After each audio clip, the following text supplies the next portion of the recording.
전국 곳곳이 살충제 계란 파동으로 어려움을 겪고 있습니다. 소비자는 소비자대로, 계란 생산자는 생산자대로 대혼란에 빠졌는데요. 오늘 이슈를 보는 장에서는 기독교 환경운동연대 사무총장 이진영 목사님 모시고 관련 말씀 나눠보겠습니다. 목사님 안녕하세요. 네, 안녕하십니까. 네, 근본에 이제 계란 파동이 일어났는데요. 사실 계란은 우리 식단에 매일 오르는 그런 주 메뉴나 마찬가지인데 살충제 계란, 듣도 보도 못했던 이런 문구들이 떠오르고 사태가 벌어졌는데 어떻게 된 내용인지 좀 설명해 주시면 감사하겠습니다.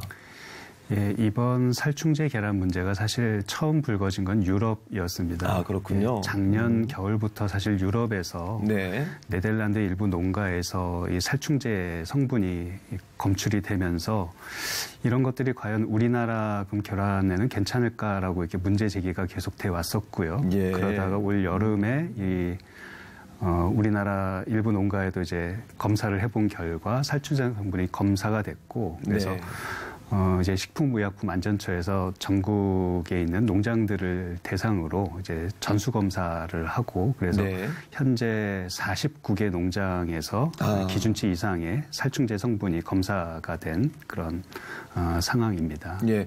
사실 이제 양계업자들에게도 이제 큰 타격이고 또 우리 국민들에게도 큰 또 충격이잖아요. 네. 늘 주 메뉴다 보니까 그렇지 않습니까? 네. 이 문제의 원인을 우리가 어떻게 볼 수 있을까요?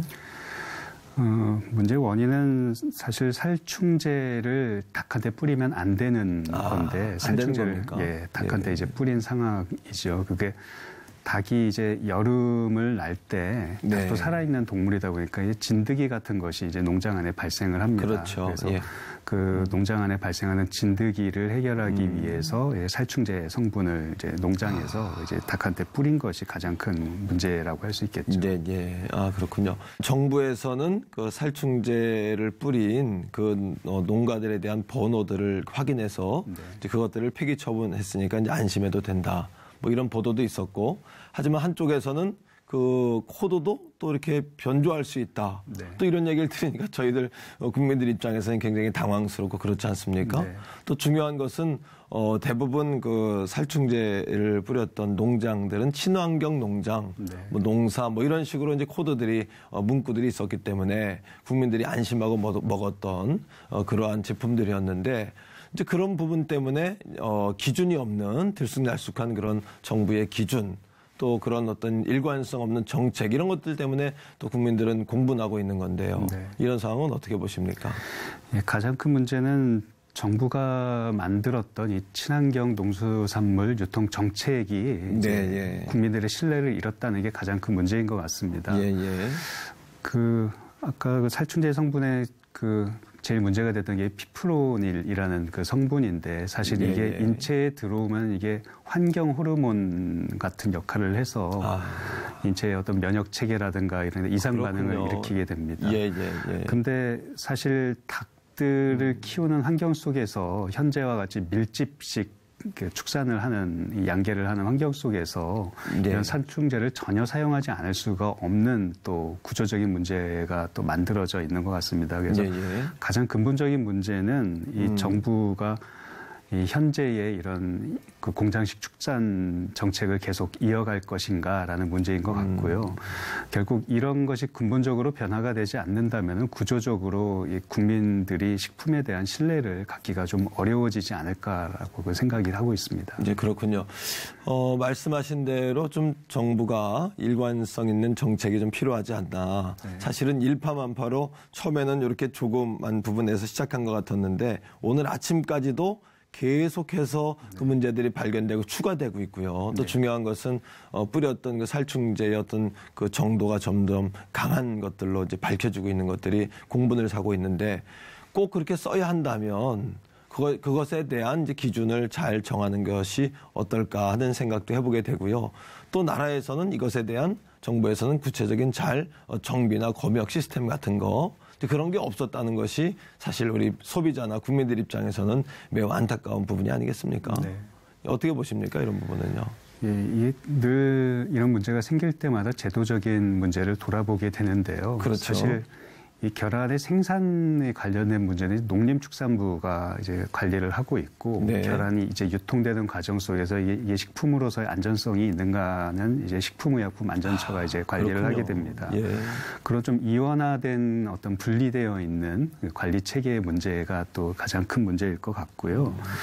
또 하나는 어쨌든 식품이란 것에 대한 국민적인 사실 욕구는 점점 안전에 대한 욕구는 높아지고 있는데 그렇죠. 정부의 관리 기준은 옛날 시스템에 머물러 있어서 사실 검출되어서는 안 되는 여러 가지 성분들이 계속 결란이나 음식 속에서 나오는 이런 관리 체계의 문제가 사실 여전히 존재한다고 생각합니다. 네. 아까 우리 목사님 말씀하신 것처럼 이제 농장의 구조가 공장식이냐 또 이렇게 축사처럼 이렇게 좀 풀어놓고 키우는 뭐 그런 형식이냐 이런 것들에 대한 문제가 있다. 네. 공장식일 경우에는 이것에 대한 큰 대책을 마련하기 쉽지 않을 것 같다 이런 말씀도 하셨는데 네. 이런 부분은 어떻게 우리가 봐야 될까요? 닭이라는 게 원래 살아있는 생명체죠. 그렇죠. 예, 그래서 닭이 자연적으로 이제 이렇게 살아갈 수 있으면 사실 20년을 사는 동물입니다. 자연스럽게 이렇게 이제 풀어놓고 키우면요. 그리고 닭이 원래 살아가는 생태적인 모습이 이제 흙 속에서 이제 몸을 이게 비비거나 그러면서 자기 몸 속에 있는 뭐 진드기나 이걸 자연적으로 떨어내는 것이 자연스럽게 닭이 크는 과정인데 그렇군요. 현재 저희는 결란을 싼 값으로 얻기 위해서 네. 이제 닭들을 A4 용지 한 장만한 케이지에 가둬 놓고 이제 수십 마리를 기르고 있습니다. 그런 밀집된 공장식 사육 환경을 바꾸지 않고서는 사실 이런 문제를 근본적으로 해결하기는 어려울 것 같다고 저희는 생각하고 있습니다. 예. 인간의 욕심이 이런 것들을 만들어낸 것이 아닌가.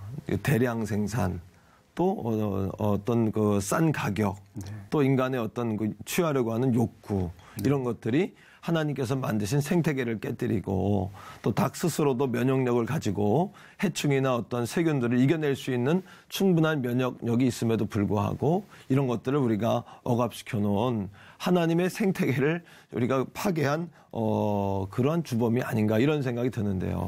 예, 맞습니다. 올 사실 초에도 조류 독감 문제가 상당히 심각했었고요. 그렇죠. 또 그 이전에도 구제역 문제라든지 아니면 미국의 광우병 문제라든지 네. 이런 축산에 대한 문제들이 계속해서 사실은 불거지고 있습니다.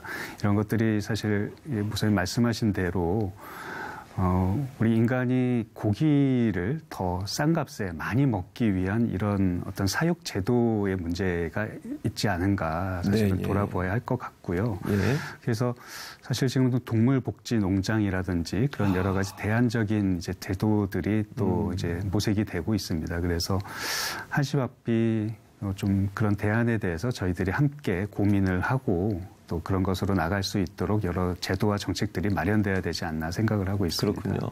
또 뭐 정책이나 감시나 지도나 또는 뭐 환경을 바꾸는 것들에는 사실은 비용이 들지 않습니까? 네. 우리가 이 비용들을 참 또 어떻게 감당해야 될까 하는 생각이 또 들기도 하고 한편으로는 그럼에도 불구하고 이 방송을 보시는 분들이나 우리 국민들 우리들이 자연 생태계를 다시 복원하기 위해서 적게나마 어떻게 우리가 노력을 시작할 수 있을까 네. 이런 고민을 하게 되는데요. 네. 하나님께서 우리에게 허락하신 창조 세계는 사실 한계가 있습니다. 지구라는 별 그렇죠. 안에서요. 그래서 그걸 무한정 사용하고자 하는 사실 우리들의 욕심이 이런 문제들을 만들어냈다는 것을 먼저 그리스도인들이 좀 돌아보아야 할 것 같고요. 예. 그런 차원에서 우리가 어떻게 하면 이 창조 세계 안에서 이 창조 세계의 균형을 유지하면서 그렇죠. 우리의 건강을 지킬 것인가에 대한 고민을 같이 해야 될 것 같고요. 네. 그러기 위해서 지금 현재 친환경이라고 우리가 흔히 얘기하는 것들이 정말 이 하나님의 창조 세계를 유지하고 보존하는 데 유익한 것인가에 대한 좀 진지한 고민이 사실은 이 시점에서 있어야 되지 않는가라고 생각을 합니다. 단지 용어만 친환경인 것이 아니라 실제 네. 내용이 친환경적인 것이 돼야 될 것 같고요. 네. 그러니까 하나님께서 지으신 모든 것들이 서로 상생하고 네. 서로 협력하고 또 서로를 살찌게 할 때 내가 그것들을 돌려받게 된다. 네. 이런 생각을 한번 하게 되고요. 네. 또 우리 그리스도인들의 책임, 또 과제 이런 부분도 좀 더 생각하게 되고 또 인간의 욕심이 사실은 이러한 재앙, 이러한 어려움들을 만들어냈다. 이런 생각을 할 때에 좀 더 우리가 겸손하게 우리에게 주신 것들을 잘 섬기고 돌봐야 되지 않겠는가 또 이런 생각까지도 하게 됩니다. 오늘 목사님 귀한 말씀 고맙습니다. 감사합니다. 감사합니다.